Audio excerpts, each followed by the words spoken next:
Esma, and today we're making French macarons. French macarons are probably the hardest cookie you can make, in my opinion, so you don't need to worry if you don't succeed making it the first time. I personally have definitely failed many times, so today I'm going to give you a couple of tips to make sure you could definitely get this right.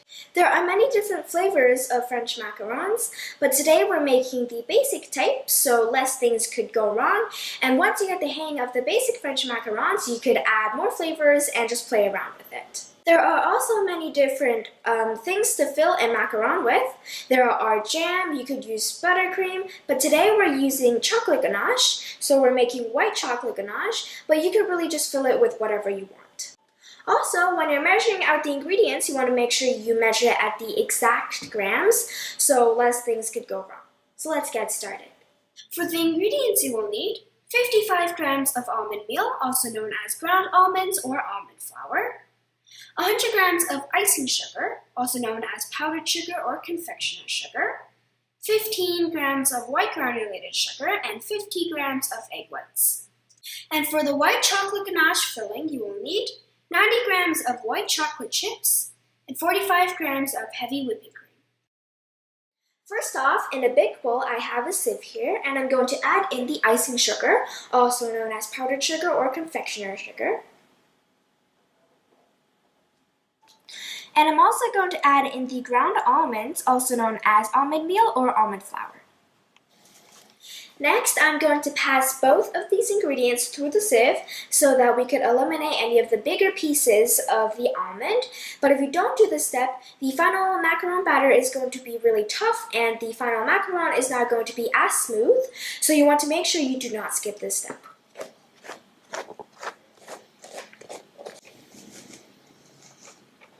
Once you get as much almond as you can through the fine sieve, there should only be around 1 tablespoon of bigger chunks of almond left, and we do not need this anymore. You could just throw it away. And this cannot go into the batter because, again, it will affect the smoothness of the final macaron. Now we're going to whip up the egg whites, and sometimes in baking, we only need the egg yolks, like tiramisu, so you could just save up the egg whites to make macarons. And you want to make sure this is at room temperature, which will make it easier to whip up. We're also going to add in the white granulated sugar, and usually when you're making meringue, you add it gradually while you're beating the actual egg whites, but today we're going to add it in all in the beginning. And to beat it up, I'm using a hand mixer today, but you could use a stand mixer or do it by hand, but it would take quite a while.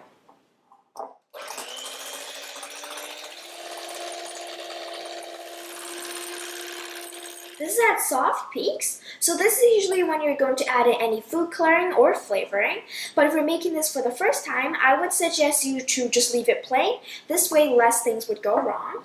So I'm just going to keep beating this until it's at stiff peaks. As you can see, the egg whites can hold a peak all on its own and nothing sort of bends over like it was at soft peaks, and it goes straight up. It should be nice and shiny, and when you flip the bowl over, nothing should fall over, so this is at stiff peaks. Once the egg whites are mixed, we can start folding the dry ingredients into this, and this is the most critical part of making the macaron. It's the part where everything could go wrong, because you don't want to undermix it. If you do, it will just look like a cracked cookie and it won't get that feet. But if you overmix it, it's going to be all runny and it would just look like a puddle when you're baking it. So don't worry if you don't get it right the first time. If you do, good job. But if you don't worry because it does take a little practice. So I'm going to start off by pouring all of the dry ingredients into the egg whites.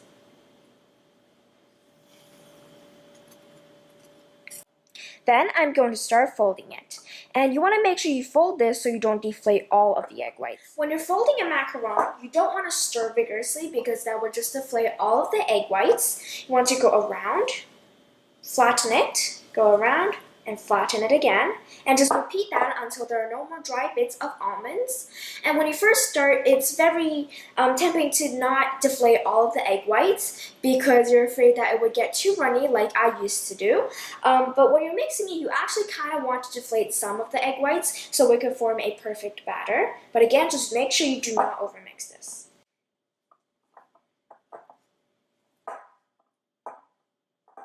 You can see it's very bubbly right now. It's very thick and it's not very smooth, so we're going to keep going. After all of the almonds are mixed in, once in a while you want to test if it's ready. So just hold up the spatula and it should fall down in a ribbon. As you can see, this is taking a little long, so I'm just going to keep folding. You can see this is falling back in a ribbon. It's that folding back and forth. And it should be quite thick, like thick lava. And it should disappear into the batter in 10 to 15 seconds. And if it do, then the batter is ready. Just make sure you do not overmix. So you can see most of it has disappeared. So I'm going to mix this 3 more times and then I think it should be ready. Some people count how many times they actually mix the macaron batter, but I don't really like doing that because every time it could be different. So I just look for that ribbon and see how long it takes to fall back into the batter. So I'm going to test it one more time. It's falling back in a ribbon. And we're going to wait for about 10 seconds. Alright, that's great. So I think the batter is now ready. I've loaded my macaron batter into a disposable piping bag with a small round tip at the end. Now before I pipe this, you need to prepare a baking tray lined with parchment paper. And if you want, you could also use a stencil to help you pipe out the macarons the same size. So I printed this online, but you could also buy those silicone mats sold in stores, or you could just draw this by hand. Now I like printing this because it's more uniform, it saves time, and you can control the size of the macarons you want to pipe. Or you could just leave this whole stencil piece out. So on goes the parchment paper, and as soon as you finish folding the macaron batter, you want to pipe it out so it's at the right consistency. So we're going to do that right now. See, I have a small round tip.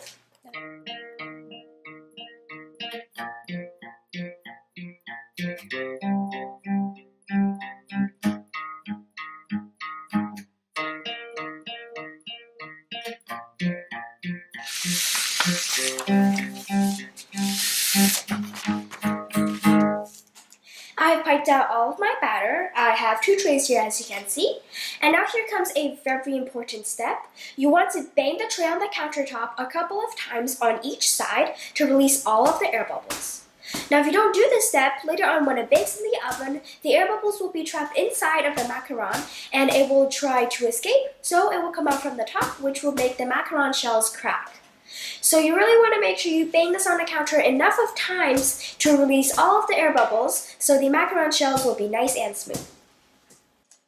Once released all of the air bubbles, here comes another important part.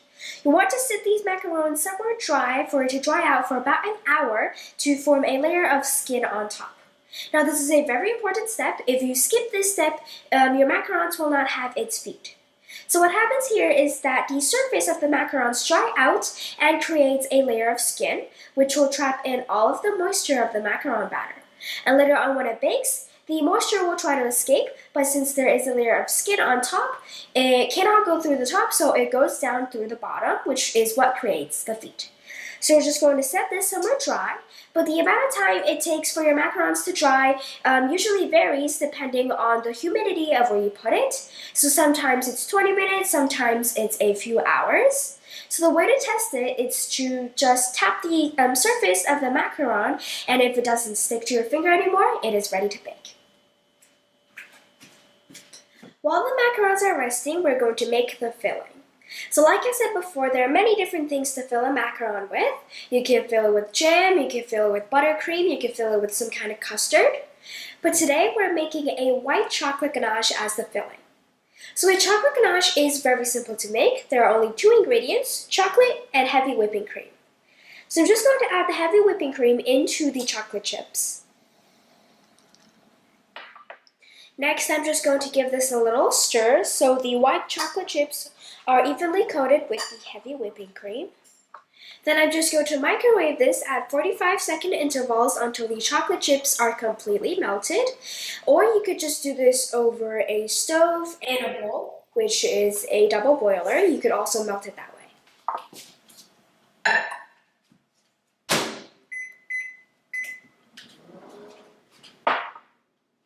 The The first 45 seconds, I'm going to give this a stir, just to help the chocolate chips melt.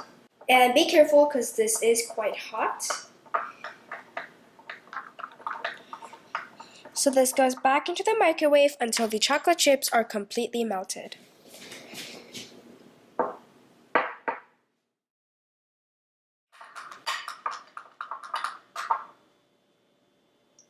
The chocolate ganache is now smooth, all the chocolate chips are melted, but this is very runny right now, and if we fill the macarons with this, it would just run out the sides. And this is also really hot and quite yellowy, so it won't really look like a very tasty chocolate ganache. So we are going to be whipping this up for it to look a little bit fluffier and a little bit whiter. But first, we're going to let this sit just on the countertop for it to cool down for about a minute so it's no longer really hot.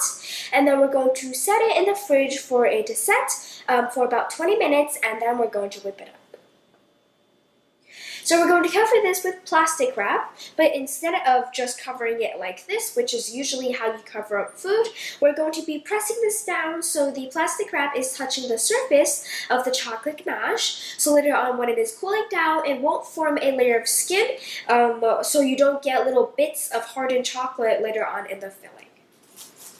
So this step isn't exactly crucial, but if you don't do this, the chocolate ganache just won't be extremely smooth. It could be a little lumpy, so I would suggest doing this. Just press it down. Once the surface is touching, just wrap in the sides. Now we're going to sit it on the counter for about a minute for it to cool down. My chocolate ganache has cooled down just slightly. It's not hot anymore, but it's not cool either. So now I'm going to place this into the fridge with the plastic wrap on for about 20 minutes for it to harden and thicken up so it could be easier to beat later on. Once the macaron has dried, and you can tell if you tap it and nothing sticks to your fingers, you're ready to bake this at an oven preheated at 300 Fahrenheit for about 10 minutes or until you could lift the macaron off the parchment paper without anything sticking.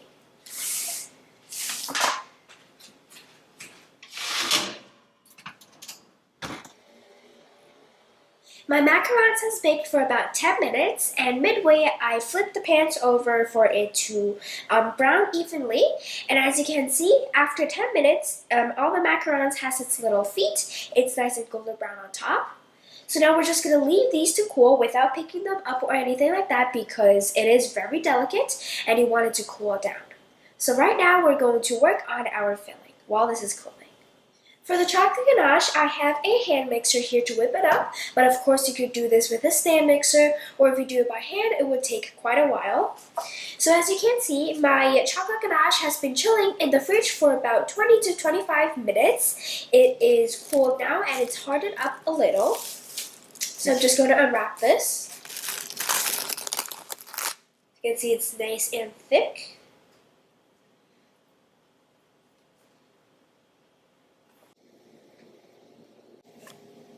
Now we're going to whip this up with a hand mixer until it is nice and fluffy and nice and pale in color so it's no longer yellow.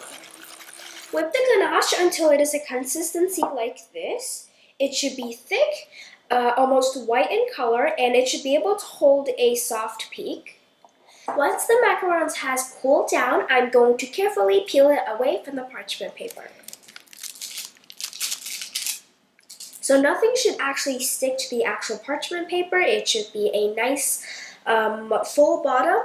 And we're just going to do this to all of the macarons and try not to break them because these are very delicate. You could also slip a palette knife under the macaron to help it loosen away from the parchment paper.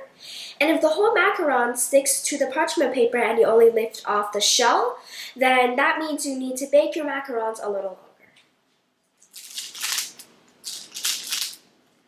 And that is all the macarons loosened from the parchment paper. And now we're going to match two macarons about the same size together, which we are going to sandwich later on. So just find two macarons that has about the matching size so they look balanced when you sandwich it together with the ganache filling. And we're just going to put this together.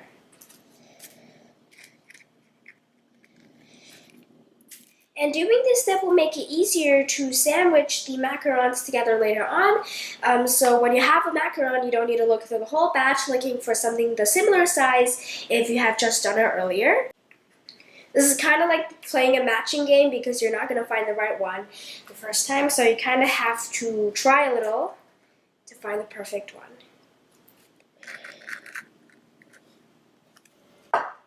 Once I've matched up all my macarons, I could make 24 sandwiches.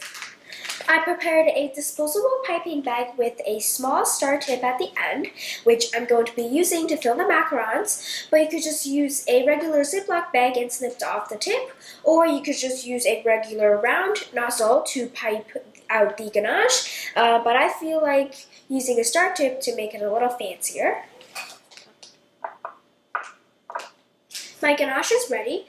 Now this does not look like a lot of filling because the macaron itself is sweet enough, so I don't like to add too much filling into this, but if you like a lot of filling and it being really sweet, you could double the amount and double stuff the macarons, but I just like to paste a little dub so it has a little bit of sweetness, but it's not too sweet. So I'm just going to fill these.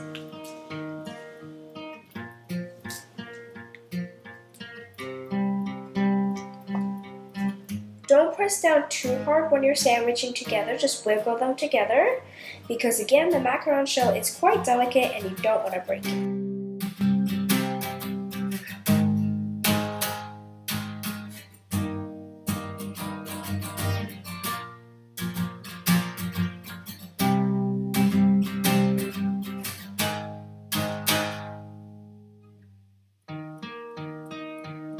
When you're pressing it down, you want to press on the sides, not the center, because it's quite hollow in the middle and you don't want to break it. And there you go.